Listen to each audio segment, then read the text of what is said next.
Amici bellini, bentornati sul canale. Ha parlato Spinazzola, rivediamo un attimo la partita che c'è stata ieri, amichevole che lascia il tempo che trova, ma abbiamo avuto delle indicazioni, specialmente da Spinazzola, e le ultime notizie di mercato, le voci che si rincorrono. Cominciamo!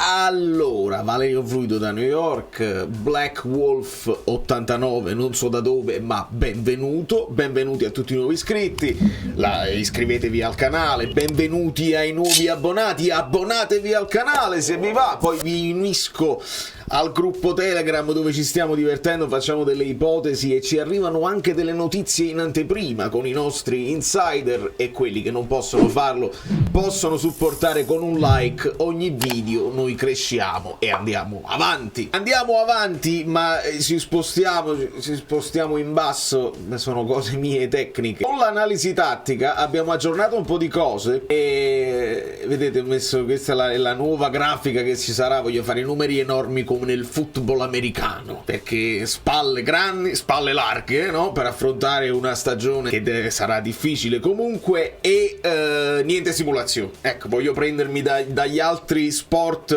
perché è la mia battaglia personale. Al di là di tutto, smettetela di simulare, siete ridicoli, rendete questo sport ridicolo e inguardabile. Non simulate, che ci sono i replay a 4K dove si vede che non vi hanno proprio sfiorato, quindi fate come negli altri sport, non tutti, però ok. Rafa Marin, e dobbiamo parlare anche di Rafa Marin, perché qualcuno ha detto molto bene, qualcuno ha detto ancora acerbo. Io aspetto per la definizione, per la definitiva, il definitivo giudizio su Rafa Marin, perché da difensore contro la Naune veramente poca roba, un paio di interventi un po' ruvidi sì, qualche passaggio, anche qualche sventagliata interessante sul lungo sì, fisicità importante.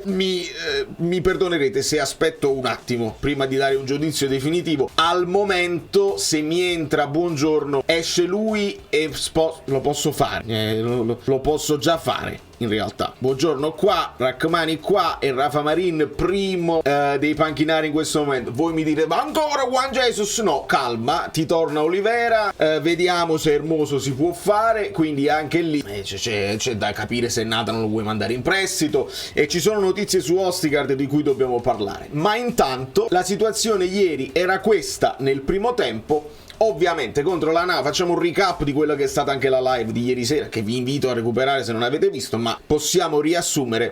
Ovviamente il Napoli che mantiene il possesso palla, tutto succede più in avanti.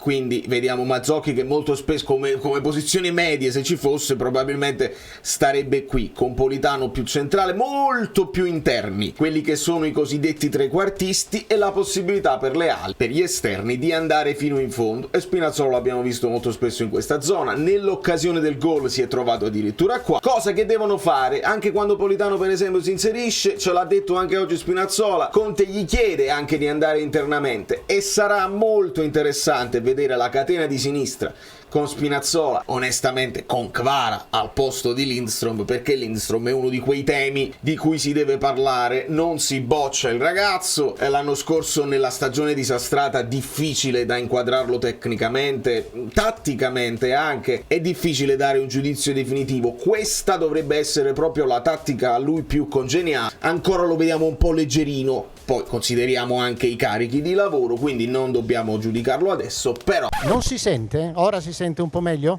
Sì.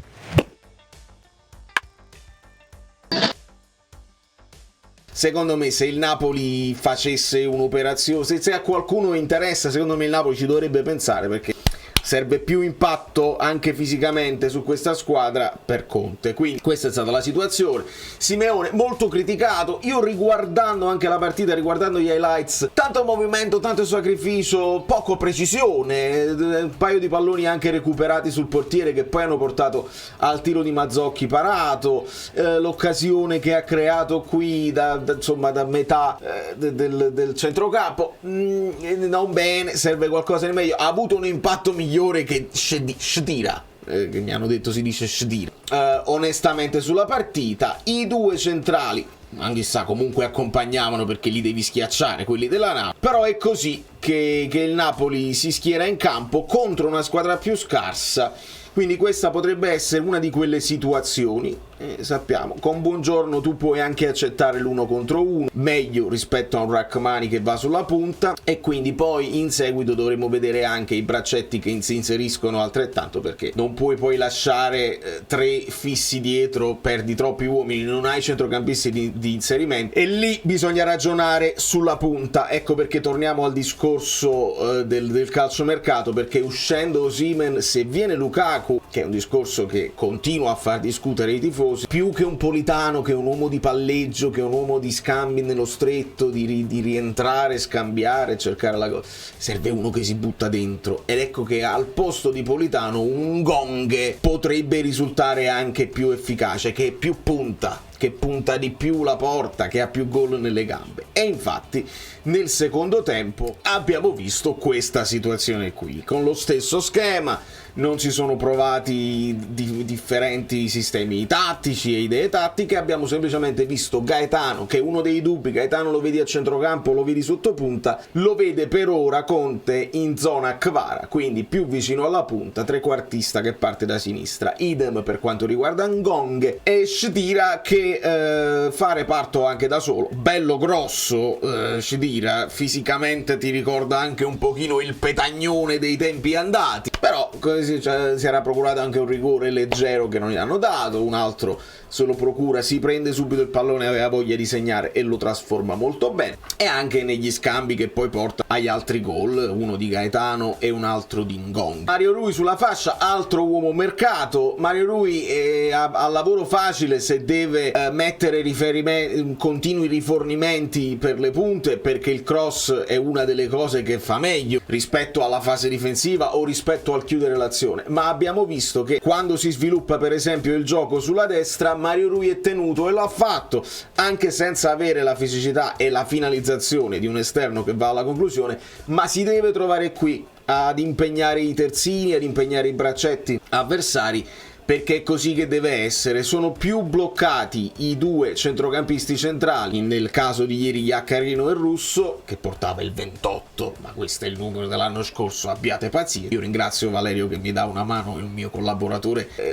tecnologico oltre che grafico, come Umberto, e io devo dare sempre a Cesare quello che è di sé. E quindi questa era la soluzione, è la soluzione tattica in questo momento adottata da Conte. Si continua a lavorare e molto cambierà quando ci saranno i nuovi movimenti di mercato. Quindi teniamo in campo, su questo campo, quelli che saranno probabilmente protagonisti sul mercato in uscita. Non consideriamo Iaccarino e Russo, nemmeno Mezzoni. Zerbin è un tema, Mario Rui sicuramente è un tema, Gaetano è un tema, Shedira è un tema, Ngong assolutamente no, Juan Jesus è sicuramente un tema, Kaius lo mettiamo qua. E questa è un po' la situazione dei giocatori che potrebbero partire, possiamo fare anche un po' più grandi, e che possono sbloccare delle situazioni in entrata per il Napoli. Partendo da Osimhen si continua a parlare di Paris Saint-Germain. Il Paris Saint-Germain, come ne abbiamo parlato insomma in questi mesi, avendo Gonzalo Ramos e avendo Kolo Muani, prendere un'altra prima punta significherebbe non sostituire a tutti gli effetti Mbappé, ma fare un movimento diverso. Si è parlato di Kolo Muani per l'Atletico Madrid nel momento in cui l'Atletico Madrid cede Morata al Milan, quindi questo è il valzer degli attaccanti. Ultima notizia è di Dovbyk in prospettiva Atletico Madrid. Qua potrebbe poi bloccare l'arrivo di Kolo Muani all'Atletico, il che significa che il Paris Saint-Germain deve liberare comunque un posto per fare entrare Osimhen. E continuiamo a non considerare l'Arabia, che oggi apre il mercato e che sicuramente può essere interessata ad Osi, ma non credo che Osi sia interessato all'Arabia. Sempre resta in piedi l'idea Chelsea, che è la soluzione preferita per Osimhen per la Premier League, che potrebbe poi aiutare l'arrivo di Lukaku a Napoli. Discorso Lukaku, ovviamente, altro giocatore un po' più in là con gli anni, quindi il Napoli che si sta muovendo in maniera leggermente diversa dal solito, perché l'acquisto di Spinazzola, si parla di Hermoso, se si è parlato anche di Chiesa, tutti giocatori da instant team che non puoi poi facilmente andare a rivendere, e quindi il Napoli sta facendo i conti con quelle che sono le richieste di Conte, e dovevamo aspettarcelo, ce lo immaginavamo e lo stiamo vedendo. Per quanto riguarda Østigård, si è parlato del Rennes, ma pare che il ragazzo non sia convintissimo. Il norvegese aspetta che o il Torino o il Genoa facciano una mossa. Il Napoli lo valuta circa 8 milioni di euro. Se il Torino ovviamente intenzione avrà un buco da colmare, avendoci venduto Buongiorno, non si è fatto come scambio, ma si potrebbe andare in quella direzione se il ragazzo è interessato. E quindi consideriamo Østigård in uscita. Dopodiché ci resta Nathan e ci resta Juan Jesus. Su Juan Jesus si leggeva di possibilità di Parma. C'è qualcuno che si è anche un pochino allargato con la fantasia. Juan Jesus sta arrivando già Hermoso, poi il Napoli Cop Miners, cose bellissime che riporto perché le ho lette e ci stiamo divertendo nel gruppo degli abbonati. Per qualche sistemazione per Juan Jesus si può anche trovare, probabilmente. L'ingaggio non è altissimo ed è uno di quei giocatori di affidabilità che una squadra che punta alla salvezza può andare a scegliere. Però se chiedete la mia, e lo so che non sarete necessariamente d'accordo, io manderei Nathan a giocare, perché se poi te lo tieni e non gioca mai,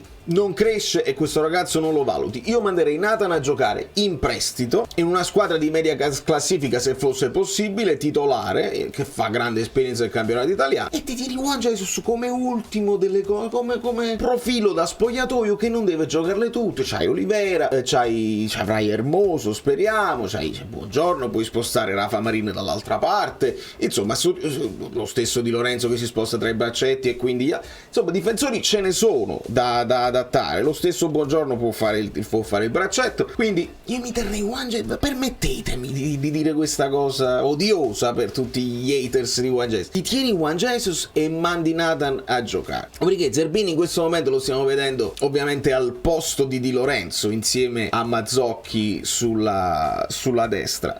Teniamo sempre presente che a un certo punto dobbiamo fare il recap delle liste per quelli che sono il vivaio Napoli e il vivaio Italia, cosa che viene spesso sottovalutata quando si fanno discorsi fantasiosi di mercato. Ricordiamo che i giocatori italiani, i giocatori cresciuti nel Napoli, hanno un po' più valore per le squadre, e questo può valere per Zerbin, può valere anche per Gaetano, che in questo momento è un po' chiuso dall'abbondanza che abbiamo nei trequartisti, se non lo vede centrocampista centrale Conte, e quindi Gaetano che potrebbe ritornare al Cagliari, altre situazioni pure ci stanno. Zerbini in questo momento a sinistra è chiuso da Spinazzola, Olivera e anche Mario Rui da sistemare, e quindi Zerbini in questo momento può farti la fascia sull'altro versante, dove però tornerà Di Lorenzo. Quindi anche lì va trovata una soluzione. Shdira è una di quelle scelte che il Napoli deve fare. Se il Napoli esce così ed entra Lukaku, devi decidere se chi ha più mercato tra Shdira e Simeone. Io non credo che il Napoli faccia un'altra entrata per quanto riguarda la riserva della prima punta. Il Napoli potrebbe decidere di rimanere con lui o Simeone. Credo che Simeone qualche squadra che lo fa giocare titolare lo trova. Shdira potrebbe farsi un'esperienza alle spalle di Lukaku, che non è detto che le giochi tutte, quindi un po' di spazio potrebbe trovare. E poi qui abbiamo i dubbi proprio tecnici su un Cajuste. Potrebbe crescere, Conte già ha detto qualcosa, voglio vedere se riesco a tirar fuori da lui qualcosa in più. Nell'amichevole non ha brillato eccezionalmente. Ecco, lui potrebbe essere una pedina se tu mantieni Lobotka, Anghissà e Foloruscio, su cui puntiamo un po' tutti. Se vuoi un altro elemento di grande qualità, magari aumenti anche la qualità e un impatto importante a centrocampo, lui potrebbe essere la pedina da sacrificare, qualora sempre avesse mercato, perché si parte sempre da questi giocatori sono sotto contratto, se non arrivano offerte sono loro che devono giocarsela. E poi ovviamente Lindstrom, perché c'è la voglia da parte mia di vederlo un po' nella sua zona, però anche lì abbiamo anche Raspadori, abbiamo Kvara che è titolare inamovibile, Politano che deve trovare una sistemazione, Macengong. E quindi lì, se si fanno dei discorsi Berardi, Chiesa, si è parlato di Greenwood, ma non c'era niente di vero, e di altri giocatori che possono finire sotto punta, ecco, Lindstrom potrebbe essere uno con cui monetizzare. Un po' di mercato all'estero dovrebbe averlo, e a quel punto si possono tornare a far cacciare dei nomi, come per esempio il coreano del PSG, che ha senso solo se ti esce un trequartista, non ha senso metterlo nell'operazione Osimhen, perché altrimenti continui a ingolfare un ruolo dove siamo pienissimi e dove dobbiamo sfoltire.